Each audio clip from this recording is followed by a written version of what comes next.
Good evening, folks, and welcome back to another episode of South of the Cheddar Curtain. As always, it's your boy Devin Hine, sitting across from the table from the man, the myth, the legend himself, Lucas Mueller. You want to say hi to the folks, Luke? Hello, folks. Guys, we're back. We have, as always, so much to cover, so much more Packer information than you thought you ever needed. We are going to quickly break down our preseason third game against the Chiefs. We're going to go over some of the final roster moves, some cuts. We had a surprise addition late, and then we will look forward to our matchup against the much beloved sarcasm Vikings. I was kind of curious where you're going with that. Yeah, definitely don't love the Vikings. So let's begin with the Chiefs, which when we were both, we showed up to record the show and we're like, I remember nothing from that game. Yeah, not a lot, right? So not a whole lot happened. I think it starts with Jordan Love. He looked okay. Yeah, he looked fine, right? He didn't look as good as the previous game, I believe, but he looked fine. He kind of showed some of the flashes we'd already seen. It is what it is. Finished 16-26, buck 48, and a late pick in the first half trying to make something happen when there wasn't a whole lot there. I think he was looking for Mack, one of the backup tight ends, on like a seam route. And double coverage. That was a poor decision and not great placement if you're going to try to make that throw. But otherwise, he looked all right, I thought. I think to kind of wrap up Jordan Love as a preseason as a whole, before we were thinking, all right, are we going to find out he's the guy? Is he going to be trade bait? Is he not the guy? And I don't think we have a clear answer. I would agree, yeah. What I will say is that I am saying he is for sure. He's not the guy. Like I'm not like, oh my God, he cannot be the future. You're not completely out on him or anything. Yeah, I'm not like, oh my God, we need to trade him. We need to, if Rodgers retires, draft somebody in the first round. I think he's probably shown enough that if Rodgers does retire, we probably stick with him as the go-ahead plan. Maybe draft someone late, maybe pick up a journeyman as a backup, like an Andy Dalton type. But I think that he's shown enough and the floor believes in him that he's probably the tentative plan for the future. Yeah, I think I'd agree. And I think even LaFleur mentioned that he believes that Jordan Love can now come in and win games for us, right? Like I'm kind of using his game last year against the Chiefs, ironically enough, as a barometer, right? Do you think that Jordan Love that we saw in the preseason could win us that game? Yes, because he actually takes shots. He's decisive. He can move around, he can feel pressure, and he knows to use his athletic gifts, which is his mobility. Yeah, no, I completely agree. I think that's how I wanted to view it. Mm-hmm. He's not Rodgers. Probably never will be. He's not going to be able to carry us, right? Few people are. Very few. Like literally one person is Aaron Rodgers. That's true. But yeah, I think that he could come in and win us games now. I don't think he's going to put the team on his back necessarily, but I think he could have won that game. He could win us that kind of game. If Rodgers, God forbid, goes down for a couple weeks, I don't think we lose every single game. Yeah, if Rodgers goes down, it still hurts. It's still holding your breath, but it's not like the Seneca Wallace year. It's not get up from your couch and get every beer that you own and just black out and forget. It's not that. Which before the Brett Hundley, Deshaun Kaiser, I feel better than I did in those years. Most definitely. Yeah. All right, so other kind of takeaways from this game. I'm going to jump to the other side of the ball, just talking about young, important people. Okay. We saw a lot more to Quay Walker. He flashed a little bit. Mm-hmm. Yeah, I liked that. I think there's been reports out of training camp that, he's looked better in practice and in games. It looked like he's been going a little slow. Like he's been sure of his assignment. He's been filling gaps, but not really attacking the ball. Which means that he's probably thinking too much still. Which Rodgers actually broke this down in an interview this week. It's such a used phrase, right? Players talking about the game slowing down. And it doesn't slow down. It's not like it goes in slow motion, But what it does is players are able to use their instincts and trust their instincts. And that's what's beginning to happen for Quay Walker, which is great to see if it's already happening in the preseason, as this guy really needs to be a major part of this defense going forward. Especially because when he's on the practice field, and I experienced this and I've heard some other people mention it as well, You see him on the field, and you're like, oh my God, who is that guy? Like, he is a specimen. He's a freak out there, right? Velociraptor reminds me. Yeah, crazy long arms. Dude is jacked out of his mind. I mean, every linebacker pretty much is, but athletic freak. Like, he's just one of the guys, especially back in college or high school, right? When they get off the bus, you're like, oh God. He's one of those kind of players.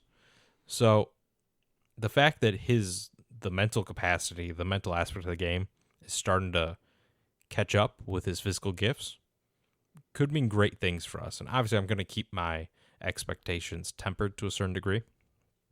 He's not going to be all pro Devontae Campbell, right? But even if he can just run sideline to sideline and track people down, that's all I really want from him this year anyways. I think that would be huge. Yeah, I couldn't agree more. So sticking with our first round draft picks on defense, while it's been great to see what Quay Walker has been doing, I think both of us have not been exactly excited with the lack of production from Devontae Wyatt. Now, granted, defensive tackle is one of the more difficult positions to adjust to in the NFL. But when we drafted him, maybe this is me being overly positive at the time, I kind of figured he was going to be right next to Kenny Clark, that he was going to be, defensive lineman number 2, and that is just not the case. No, I definitely thought he would take kind of more of what Jerron Reed is probably actually going to do, right? Mm-hmm. And just kind of be there next to him. But he's not shown much, right? He's really just not shown much. And for a prospect that was as old as he is, he's 24 years old right now. So he's a couple years older than most rookies in the NFL. You expect them to be a little bit more fully formed, fully baked at this point. Yeah, when you draft someone like that, you're hoping they're ready to go, and it's so far not looking like it. A lot of players start peaking at 24, right? As far as career-wise, running backs especially, even some other positions, like that's when they really start standing out after they're in the league for a couple of years. They have a couple of years of professional strength and conditioning, all that kind of thing. And then they really start breaking out. But the fact that he's not showing much and he's already at this age, it sounds weird to say, but he doesn't have that many more years to kind of break out at this point. This is incredibly early. Maybe he's a gamer. I mean, I don't know, right? Just a real gamer, not a preseason gamer. Right. But once the regular season, he goes into a different mode. Please. Completely I would possible. love to see it, please. Yeah, as would I. But so far, just not seeing it. He's getting pushed around a fair amount for a guy that's a big, strong, fast guy. And he's also not Jordan Davis, right? But like he's powerful. Kind of poor technique too out of someone from Georgia, Yeah. which is a very pedigree school. Reports are that he's like getting high early, which I know that you're a big, strong defensive lineman. But guess what, buddy? You're playing in the NFL now. Right. Right. Everyone you're going against, from offensive linemen even to like tight ends and fullbacks, they're strong too. And if they're lower and a better technique, you're going to lose. Correct. Every offensive lineman you'll go against from here on out will be at least as good as the best player you ever played against in college, right? That's pretty much how it works. So hopefully it just takes some time to adjust. He has to tweak that technique a little bit, stay a little bit lower, fire off, try to keep that explosion. We'll see. It's incredibly early, right? He hasn't even played in a game in the NFL yet, so I'm not going to write him off. But he's not shown nearly as much as I would have hoped for. Just in the back of my head, and we'll kind of get into this a little bit more when we discuss the roster and the construction, but there's other position groups. Like, we'll get into it, but with how far down he is on the defensive line group, there's a few other spots where I'm like, oh, from what we've seen so far, maybe it would have been nice if we took another safety or another corner or a few other spots where we may be a little bit not as deep in those position groups in the back end. It would have been nice to maybe have that pick instead. And then he's going to go out in week 1 and sack Kirk Cousins 3 times, and we can all laugh at how wrong I was. That would be great. I would love to laugh at myself. 100%. Here's hoping, man. All right, back to offense. And I guess the only other real takeaway I had from the game as a whole, and I can't believe I'm saying this, but it was nice to see Amari Rodgers get used a little bit more. I think you said it before the show that he was used like Swervin Irvin. A little bit, yeah. So Tyler Irvin was our kind of gadgety running back that we had back in 2019. No, 2020. 2020. Yeah, 2020. And the running game was much more efficient in 2020. A lot of because these fake jet sweeps, which gets the linebackers looking in different directions, kind of creates some hesitation. than we were in 2021 when the jet sweep all but went away. Which I found fascinating from a strategic perspective anyways, because it's not like Tyler Ervin ever actually did anything. He rarely got the ball. And when he did, it's not like he broke off a bunch of 50-yard touchdowns. I mean, he didn't look bad with the ball by any means, but it's not. It was like 6 yards. Right. But it's the threat of it. Correct. And you can't not look. Like eyes, human Right. physiologically, I'm Oh, sorry. Guys, this late in the day, I can't talk. You know this by now. You're the one that went to school for this. Okay. All right, stay in your lane, relax.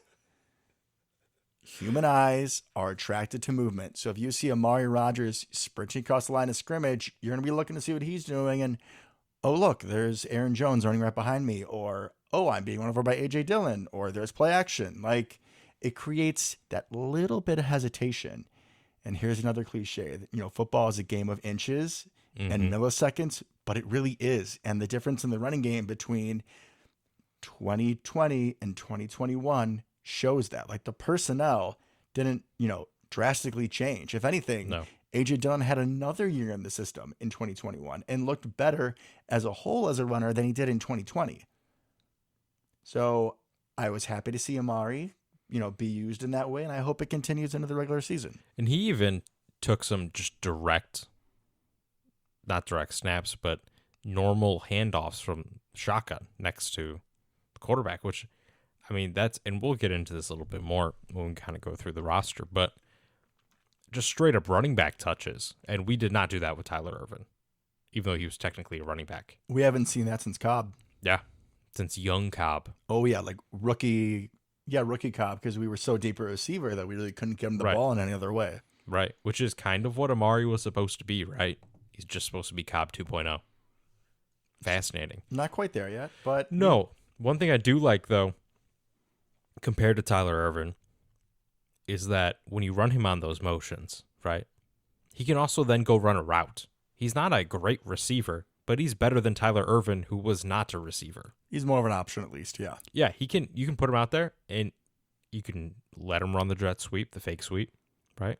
Maybe run a slant, but it's going to be an actual slant by a wide receiver, not by a running back.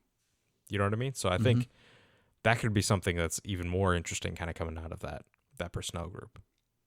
Nice to see as a whole that after this preseason, Amari Rodgers looks to be useful. And I'm even more happy because we talked about that, him being in that role before the game. So, pat on the back to us. Look, guys, we're right every once in a while. All right, to roster construction we go. Let's go. All right, so just start on offense and just kind of go through the surprises, go through the key takeaways. Yeah, because I don't think there was a ton necessarily that really shocked us. There's a couple things we need to touch on. All right, so quarterback, obviously Rodgers, Jordan Love, nothing crazy there. The surprises begin a little bit in the running back room. I'd say a little bit more than a little bit. I was stunned. We only kept two. So Aaron Jones and A.J. Dillon are the only two running backs on the active 53-man roster.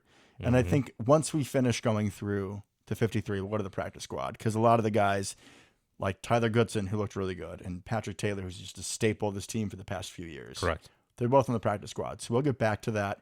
But yeah, a little bit of a surprising move. Most teams keep three. Like every team.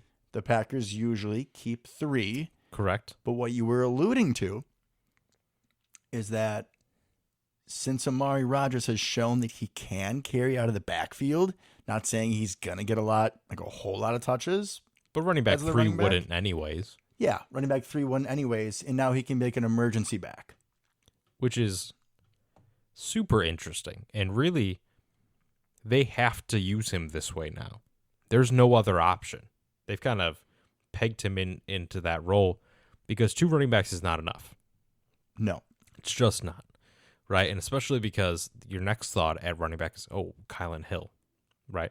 PUP list. He's on the PUP list. So he's out for weeks. Which means for weeks, I think 4 weeks, right? You're going to be running out with 2 running backs who you utilize heavily.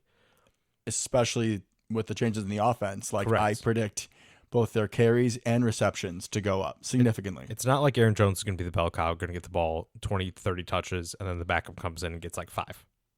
Right? It's going to be pretty 50-50, I think. Correct, which increases the amount that they both need rest, increases the chance of injury, this is an interesting choice and clearly shows that they believe in Amari as emergency running back 3, whatever. And another formation that we've talked about that we love, and so many Packer fans love, is called Pony, Pony. where we have both Aaron Jones and A.J. Dillon in the backfield at the same time. Downside is they're both in the field. They're both going to get tired. I was going to say, the downside is we literally don't have another running back besides those two. So then I guess the next play or the next few plays, you bring in Amari and you go gun, or you just go 5 wide and just go empty. Or let's get it. Yeah, I don't really know what else your options are. Not much. No. So that was interesting. That's a very interesting. That's probably the most interesting thing on offense, I think. Just that was a clear decision. And if we did not get those two guys on practice squad, we would have been in trouble.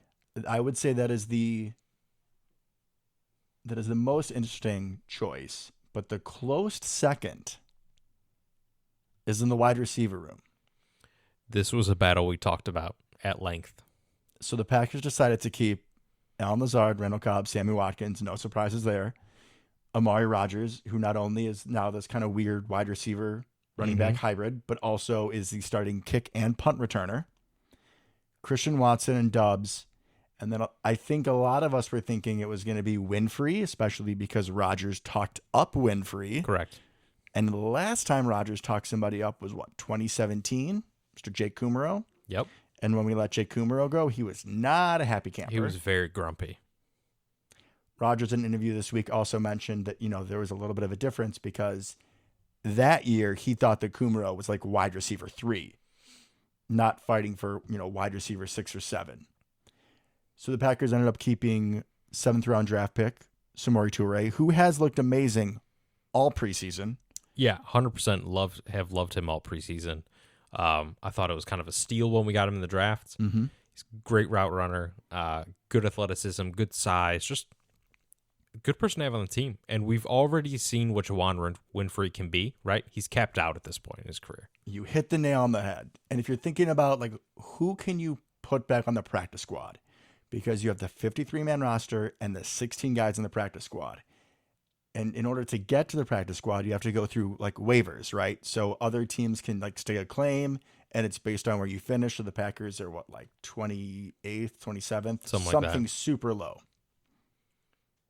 So you have this rookie receiver who has looked great all preseason, or Juwan Winfrey, who has been wide receiver 6, 5, 7, 4 all of his career. He's 25 or 26 now. Doesn't have great physical skills. It was the safe call. Surprising, but the safe call to keep Toure and then try to sneak Winfrey onto the practice squad. I agree completely. Much more likely that Toure would have been grabbed. I don't think necessarily he would have been either. Something I've heard a lot about, and I think is probably the case, is fans always overrate their bottom end of the roster, when in reality, everybody's got a young, pretty athletic wide receiver at the end of the roster, literally every single team, especially in a wide receiver room that is as bad as ours. You think whoa. From top to bottom. Hey, whoa. Go look at the Buccaneers or the Rams or something, right? And think about their wide receiver room top to bottom. Way deeper and better than ours. Let's remember this moment. Let's remember this when the boys all ball out. Oh, I expect big things this is out true. of every single one of them. Even you now, Amari.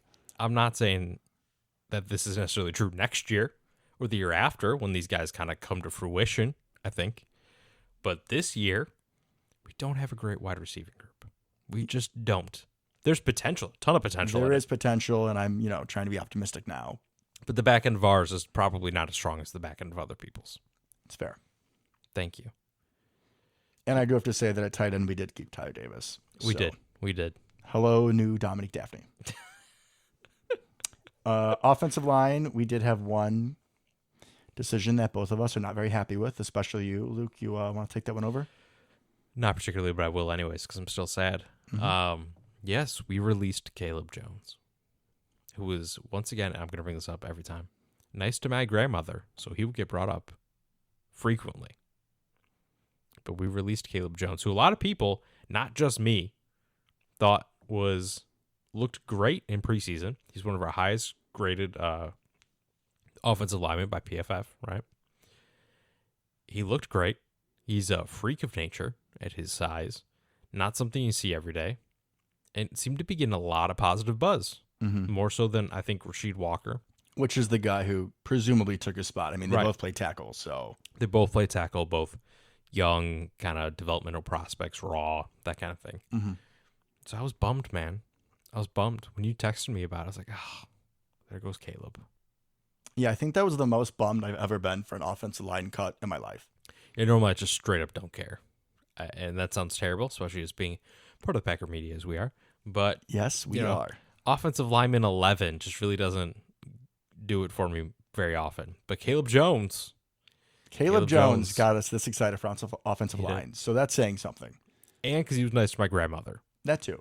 So he's got to be a great person. Has to be. Defense. So defense, I guess the surprise with me would be on the defensive line, we decided to keep 7th rounder Jonathan Ford, big defensive tackle out of Miami, which was a little surprising when you add Prophetstown's own Jack Heflin. Yeah, I'm going to say that I felt personally attacked by these cuts. Now that I think about it, I didn't think about it this way before. But you cut my boy, Caleb Jones, right? Who once again was nice to my grandmother. Is this the first time you're more emotional on the show than I am? There's a good chance. And then you cut my boy, Jack Heflin, Prophetstown's own. Who is nothing but, I forgot what they called him. I think it's a garbage can full of dirt, which somehow that was a compliment. I don't really get it. Maybe because he's immovable. I don't know. I've heard LaFleur say that he's just like a dog. Like he's just heart, hustle, and muscle. Effort. But you also saw it in the preseason. I feel like when you say that someone gives a lot of good effort, they try really hard, it usually means that they're bad at whatever they do, right? Yeah. That's how you're describing somebody. But Jack Heflin was making plays. So was Chris Slayton. Like, I would have taken either of those guys over Jonathan Ford in a heartbeat. 100%. 100%. So I'm a little bummed about Heflin. But that's okay, especially because he played legitimate snaps for us last year. Experience at the NFL level. He's never going to be a superstar, but when he went out there, you're not embarrassed. It kind of bounce off that Jonathan Ford idea is that, a lot of people thought he should have gone undrafted when we drafted him. It's kind of like he hasn't really done anything. He's a giant man. Which you would think when he's going up against, like, he's playing in the fourth quarter of preseason games. Right. He is going up against guys that are going to be selling insurance. Correct. This guy's like and he's 6'5", massive. 340. You should just be throwing centers aside. Right. But I don't remember him doing like literally anything. Like, he should literally be Bane and just, nope. Did he even play? Did he record a tackle? I assume he played. I assume he played, but there's no evidence. So I think this probably just goes to Goody trying to keep his draft picks. It's the only way that makes sense. A couple of these are Goody keeping his draft picks, I think. Because the only reason, in my mind, Heflin does not make the team is if it's for Chris Slayton. Because he played super well. Mm-hmm. He did. And I get that he's probably another one that's, he's peaked. I think he's 26 years old. This probably is what he is at this point. This probably is his prime. But his prime looked like a useful player. I was going to say, he still looked productive to me. Right. Productive. Unlike Jonathan Ford, who I think saw the field, maybe. Yeah. Again, we don't really know. At outside linebacker, we kept 5 as opposed to 4, so maybe we kept Gary and Preston, no surprise there. JJ Anakbari, the draft pick, who has also looked good. I think he solidified himself as outside rusher number 3. Yep. And then Garvin and Tipa, who were both on the team last year. I don't know. They're both kind of replacement level guys. They both kind of shown flashes. I think that you could have snuck one in the practice squad and then maybe kept Slayton or Heflin. Oh, well. I assume that they're there just for experience purposes and also maybe some special teams. Linebacker bodies are good for special teams. That's about all I got. Inside backer, we kept all 4 as we should have. Nothing to be surprised about there. Corners are pretty much what I expected. Jair, Stokes, Rasul God, Shamar Jean-Charles, Keyshawn Nixon.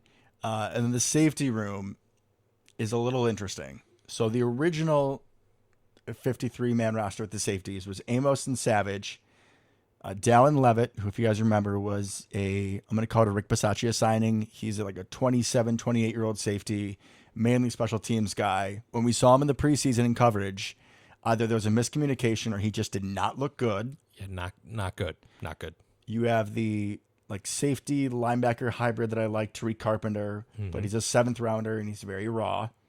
And then the kid Micah Abernathy, the guy who was playing in the USFL. There you go. Said it right in the first time. No C's. So that was a great story. It was all over Packers.com. Micah Abernathy, his journey to the Packers roster. And he balled out in the preseason. He's making plays. He did. And if you kind of think about like the mold, Levitt and Carpenter both look like more like traditional strong safeties, where they're more kind of better against the run, a little less athletic.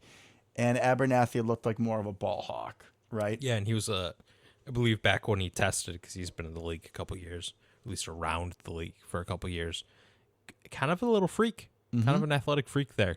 So that's nice to kind of, like you said, offset the little bit more bigger bodied, slower safeties. So that was, a nice, like, okay, we'll see what he can do. Nice backup free safety, because Savage hasn't missed significant time, but like he's banged up now, and he has been a little bit throughout his career. Yeah, he gets banged up a lot, but he doesn't miss a ton of games. Like he's questionable for half the games in a season. Yeah, and he comes out for like a quarter. So the day after the initial 53 comes out, and the teams make all their cuts, there was this technically safety, kind of feels like a corner. His name's Rudy Ford. He was on the Jags, and he's apparently regarded as one of the greatest gunners on special teams in the NFL. So we went and signed him, and we put Mr. Micah Abernathy on the practice squad. So I think that the Rudy Ford signing really comes from how lackluster the special teams looked in the preseason, which has been a big kind of focal point of this offseason, right? We go and sign Rick Bisaccia. We get Dallin Levitt. We get Carpenter, kind of felt like he was going to be a special teams guy. We have a lot of these moves that are not traditional Packer moves. Like the backup safeties are a perfect example. Some of the backup linebackers. These are guys that we think are going to do well on special teams, and they may be worse on defense than other guys we could have had. But after the absolute debacle of, that game, we don't have to go back there. This is a positivity podcast today, guys. Some changes had to be made. That being said, Amos and Savage cannot get actually hurt, because I don't trust any of these guys in the back end.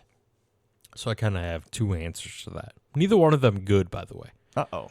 I believe I saw a stat that Dallin Levitt played like 40% of snaps for the Raiders last year as a safety, like actual defense, not as Bisaccia calls it, we-fence, which is special teams. I do terrible like name. that. That's nice. It's a terrible name. No, I like it. Because it's both sides. It's offense and defense. It's together. We-fence. Could you imagine saying that in like a team meeting, like doing a breakdown? 1, 2, 3, we-fence. Okay, no, man. It's a little underwhelming, but I get the concept. That's a terrible name. Anyways, conceptually I get it, but the name's terrible. Anyways, like 40% of snaps as the third safety for the Raiders. Even Rudy Ford played actual snaps last year for the Jaguars. I don't know if they're good or bad or not, but at least they are both capable of being on the field. And have experience. I will give you that as a little bit of an upside. They could be trash, but they have done it before. I mean, Jerron McMillan played. So did the doctor. We had like the worst safeties of all time for those couple of years. I'm just going to say they played significant snaps to the Packers too. They did. Fair point. And then the other thing that kind of came out of the preseason and camp, because we didn't do it during the game, but Rasul Douglas appears to be our actual backup safety if one of those two goes down. Don't know how I feel about that, given that we're kind of thin at corner as well. Super top heavy, but we'll see what Nixon or Shamar can do, but I agree. And then also, again, this might be me nitpicking, which is a big surprise on the show. I know that Rasul Douglas has great instincts, and he is a bit of a ball hawk, right? But I still, I would think that he would be the natural replacement for Amos, not for Savage. I don't know about that. I don't know. Okay. Well, I hope we don't have to find out. Me too. Unless we're doing it on purpose, some sort of weird, we go 3 safeties and just for fun. I just don't think we're going to, right? The whole point of this drafting Quay Walker was to make sure that we don't go 3 safeties. I'm expecting us to go 4-2-5. Well, 2-4-5, whatever you want to call it. Right. 2 big boys, Preston and Gary, the 2 freaks at linebacker, Savage, Stokes, Alexander, and then Amos and Savage. I'm hoping we're in that 90% of the game. I imagine we will be. Because the backups, except for defensive line, our defensive line is really deep. But in the secondary, like you said, top heavy, maybe the best unit in the league based on the starters. Mm-hmm. But I get a little nervous if somebody else has to come in because Completely agree. Any quarterback is going right to that person. Yeah, if they see Nixon or Shamar, yeah, you're throwing at them. 100%. Dallin Levitt, just deep to his side. That's what I would do in a heartbeat. Guaranteed. All right, so that's the 53. I will blitz through the practice squad. We brought back running backs Patrick Taylor and Tyler Goodson. Love it. Feel good about that. Tyler Goodson showed some nice upside. Yep. So we'll have some decisions to make when Kylan Hill can come back in week 4. Mm-hmm. How we're feeling about the running back room. That guy, Travis Fulgham, who kind of showed something in Philadelphia a few years back. Yeah, for that 1 year, he was like a fantasy football superstar for 3 weeks. So he's there in case there's injuries. And we were able to bring back Juwan Winfrey, so that's some nice insurance as well. Tight end Sean Byer, no idea. No clue. Caleb Jones, our My beloved, boy. your boy. Another one of your boys, Jack Heflin, Love it. Chris Slayton. So it's nice that, like, I don't know, They're there. like the big surprise cuts, we got them all back. Yeah, I don't think we actually lost anybody. Oh, no, we did. Who did we lose? Oh, we did. So, folks, there's usually about 30 players claimed in the throughout the the preseason process roster cuts. It's about one person per team, and we did have one Packer claimed, and this is a guy that we're gonna miss dearly. Got it. Yep, I know where we're going. Who is it, Luke? Your boy. My boy. Your boy.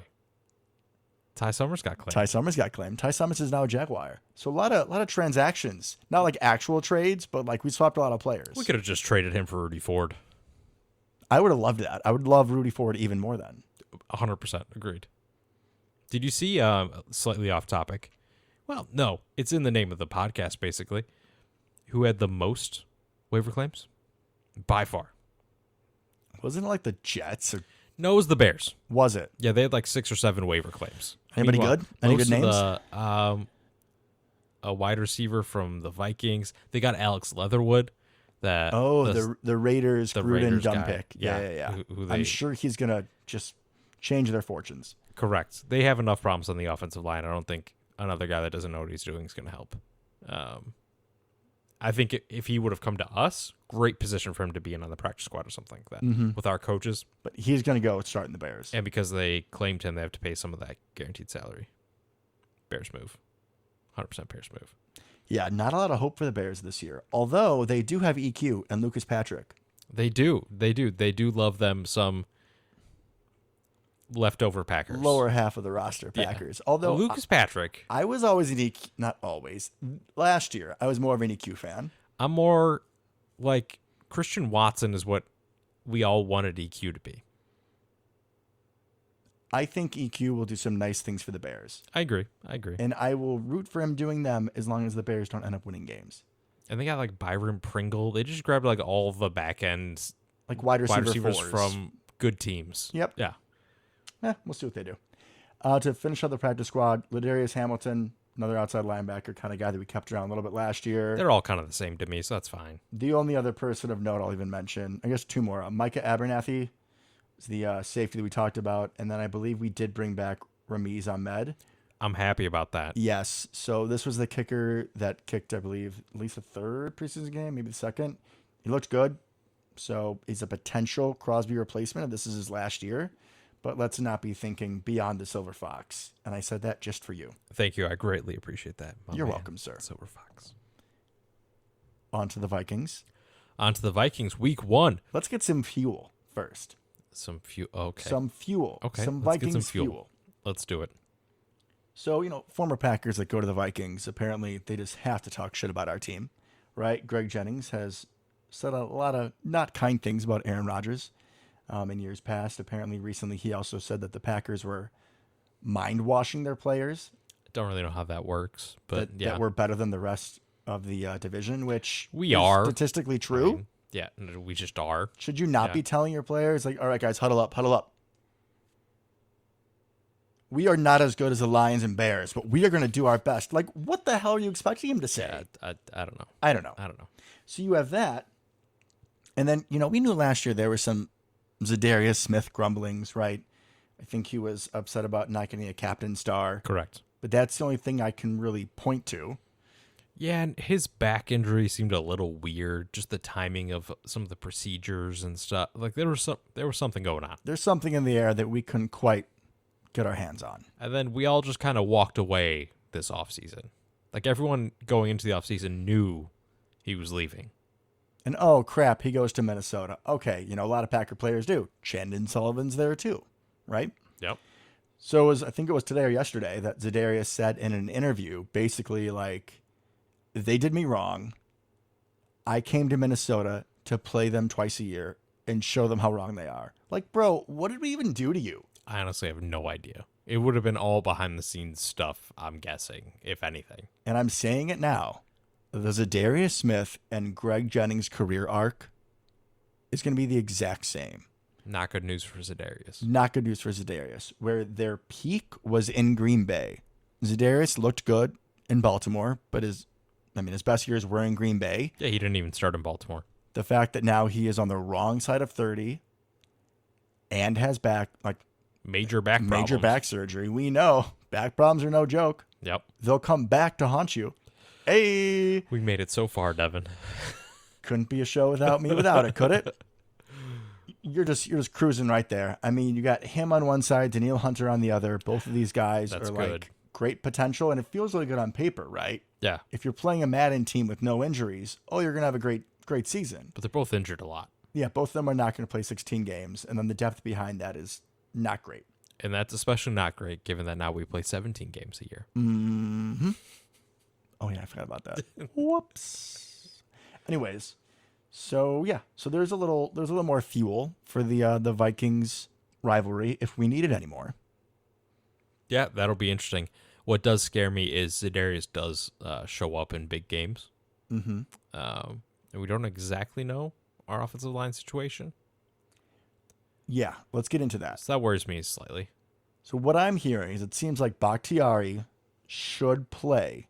At least he is at the point where he feels like he can play. We'll see what LaFleur and company decide to do if they want to take a little conservative with him. But he seems to be closer than Elton, which is going to be pretty crazy to say. In this game, I would almost rather have Elton than Bakhtiari, because if Bakhtiari doesn't play, it's Yash. And Yash has proven himself against all pro caliber pass rushers. Granted, needs a little help, needs a little chip, but he does just fine. Right. If it's on the other side. Yep. Yep. Right guard, right tackle, don't even want to say his name, has to play.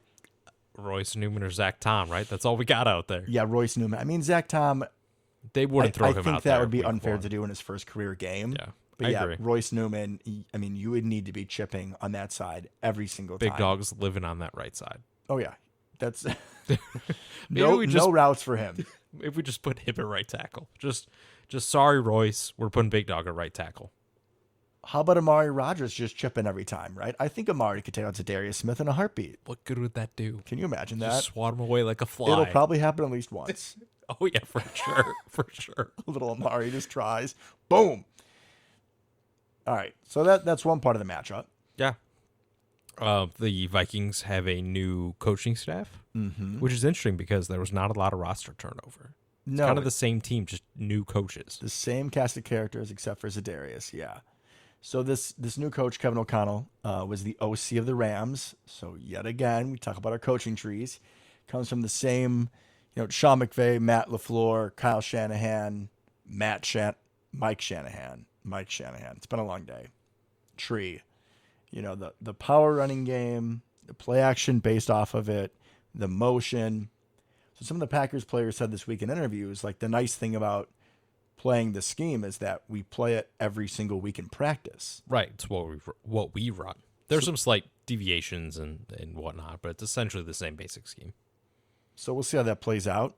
It'll be interesting to see this season as a whole how Kirk Cousins does, because it's been no secret that Mike Zimmer, the former head coach of the Vikings, hated Kirk Cousins. Correct. And I think just like everything in life, did you ever hear him say anything good? No. I mean, his defenses were always good, right? I'm looking forward to not playing Mike Zimmer's defense because they seem to always give Aaron problems. So I think when we're looking at this Vikings team, I go probably a little bit of stock up on the offense because of O'Connell. Yeah, and especially you put Justin Jefferson in the Cooper Cup role, which is kind of what they're planning on doing. That could be a problem. Thielen will still be good. Yep. Dalvin can still cook. And he kills us every game. We'll see about this this stout front seven that we have. They're really going to need to show up in this game. But on defense, like we said, Zimmer's gone. You have Harrison Smith, who's getting older. Another year older. We have the pass rush. But besides that, we were talking about the corners beforehand. It's like Cameron Dantzler, Shannon Sullivan's corner 2 or 3. Patrick Peterson. But whatever's left of him. This is old Patrick Peterson. Like, I could see Romeo burning him, honestly. Yep. I loved Patrick Peterson in his prime, but this ain't it. No, it's not. I think you have to be putting him in zone because you put him in man, you're just asking for a burning. Correct. They still got Eric Kendricks. So they have some good pieces. He's a good linebacker, yeah. They have some good pieces there. But it'll be interesting. I think overall their defense will go down. But their offense may go up. I'm very much looking forward to this game, right? Because we're recording this the eve of the NFL season. So I'm super excited. However, I hate playing a game like this for our first one, right? I just hate Minnesota, and it's going to be a very intriguing matchup. They match up well against us, I would say. And they have, right? Historically, in the last couple of years, we have a tendency to play a little rough week one, right? Last year was a debacle. Last year, we didn't play week one, Luke. Correct. On that note, though, the Vikings sat as many players as we did in the preseason. So that's no good one news. played for them. So if it's the whole like rust storyline people want to play, it's even for both teams. I kind of wish we were playing some random AFC team that we just don't care about. Jaguars. Perfect. Even if they were a good team. Unless like Jake Ryan gets a pick and I would just never talk again. That'd be amazing. Not Jake Ryan. Ty Summers. But you know what I mean? Just like some random team. There's a lot of emotion in this. Yeah. So we're either going to be feeling like shit or we're going to be hype next week, guys. Correct. It's one or the other. We're a little bipolar. In between. No in between. So that makes me a little nervous going into it, but we'll see. Are we at Lambeau? We're there, right? We're there, yeah, which doesn't make me feel any better. I guess that means the important one later in the season will be in Lambeau. That's a positive. I think it's week 17. We always seem to end with them. Well, I mean, like schedule makers think about it, right? Like the marquee matchups. It's going to matter. Us and them playing will matter at the end of the year, unlike us and the Lions playing. I mean, I could see the Vikings making like a wild card. I think they're one of the better teams in the NFC. For sure. I would agree with that. Other injury things that we should touch on going into this matchup. So Alan Lazard has not been practicing, which is frightening considering he's wide receiver 1. And he's been hyped up by Rodgers all offseason. Christian Watson, I mean, apparently he could have gone against the Chiefs, so we're hoping he's back to full capacity. Yeah. But if not, it's, Watkins 1. Cobb isn't really a 2, but he kind of, put him in the slot. And then Romeo. Like I maybe guess this is... Yeah, he would be starting it outside, right, with Cobb in the slot. Romeo, and then Watson comes in at points. I don't love that. I'm all for these rookie wideouts, and I'm super excited for them. Not sure I necessarily want one of them starting week 1. I want them to play, be in the game. I would feel better if Lazard was starting, but Completely Romeo agree. has balled out. I don't disagree. I also want the run blocking from Lazard, for sure. I'm going to say if Lazard doesn't play, Romeo 120 and a touchdown. Oh. You heard it here first. Man. That'd be impressive. And if Lazard plays, that goes to him. Okay, fair enough. I see it. I see where you're coming from. Here's hoping, man. Here's hoping. Anything else you want to cover about this matchup? Anything else we haven't hit? Not really. Just that I'm excited to see kind of what happens. I'm excited to see what these teams look like. You never know how much a coaching change is really going to affect a team, right? So I'm very interested to see what the Vikings look like, just in general. And just Kirk Cousins not being yelled at. Like, correct. As much as I don't like him, I don't like any human being to be just like bullied for no real reason. And this is going to sound weird, especially coming from a Packer fan, but like he's not terrible. No, he actually like puts up great numbers. He I just mean, that's the problem. disappears. That's all he and does. But yes, disappears in prime time. But correct. But like the Bears would kill for Kirk Cousins, a lot of teams would kill for Kirk Cousins. and he's just kind of up there, not winning anything. And we'll see. We'll see. I'm super excited to see what our team looks like. This run game, I want to see it. Right, I want to see some flashes out of the wideouts. Good to see Big Bob back. Hello. Do we know if he's playing? Oh yeah, he's banged up too. Right, he's been banged up this whole time. Obviously, coming off his ACL, he's been trying to go for week 1. That's the goal. He said he should be ready. Here's another take. If he doesn't play, Tyler Davis, 1 drop pass or fumble or penalty. Interesting. That's a much safer take than the other one. Much safer. much safer. I think, man, I really hope he plays. This is also selfish because he's on. I drafted him on one of my fantasy teams. So I if nothing else, I need to know if he's going to play or not, so I can pick up another tight end if necessary. I just need to know, man. I need to know. So we'll see. But if he's back, if he's playing, I feel better without Lazard. Yeah, it helps a lot, especially because we use Lazard like a big tight end. Correct. So that would make me feel infinitely better. But I'm just excited for football, man. I'm just excited for football. It is the best time of the year. By far. Think about it. Will not be another footballless Sunday until like middle of February. I don't even want to think about it. I don't even want to think about a time when we don't have football again. I just want to embrace the moment, right? Our Packers are back. Yep. Football is back. Yep. And we're still in our winning window. And we know what's going to happen next offseason, right? Mm-hmm. I'm just happy that we're both excited again after I was hoping for Mitch. Oh, Devin. But yeah, I mean, end of last year, you were ready to just kick our guy to the curb. Back-to-back MVPs. Don't care. Let's leave. How the tides have turned. Well, I mean, we'll see what happens if we have a great season and then January he does the same thing. I'll be like, well, look who was right after all, folks. We're really ending this on a sour note, aren't we?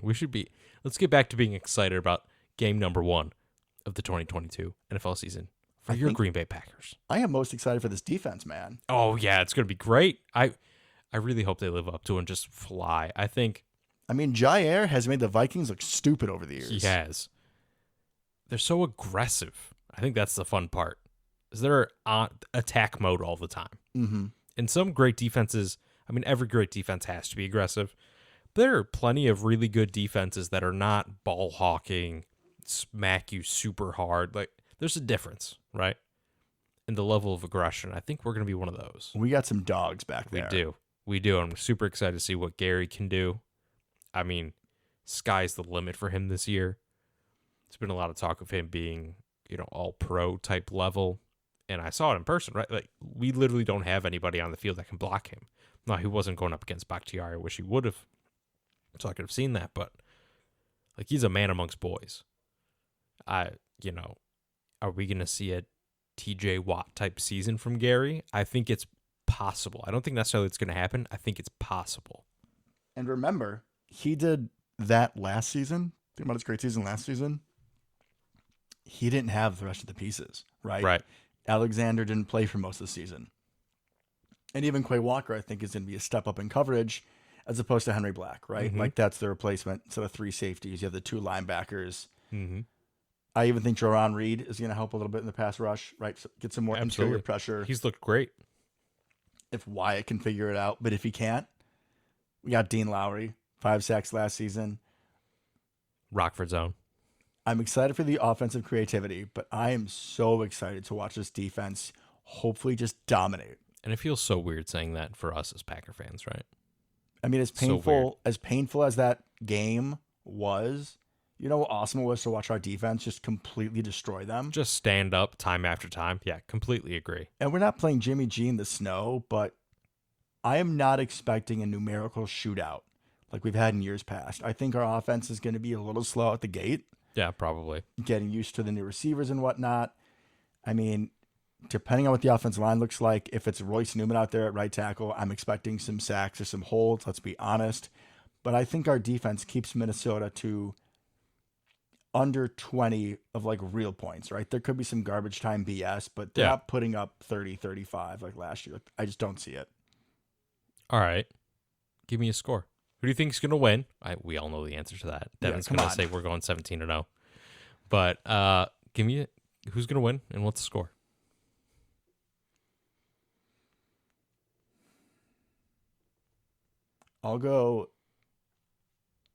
I'll be optimistic. I'll say 27 for the Packers. Okay.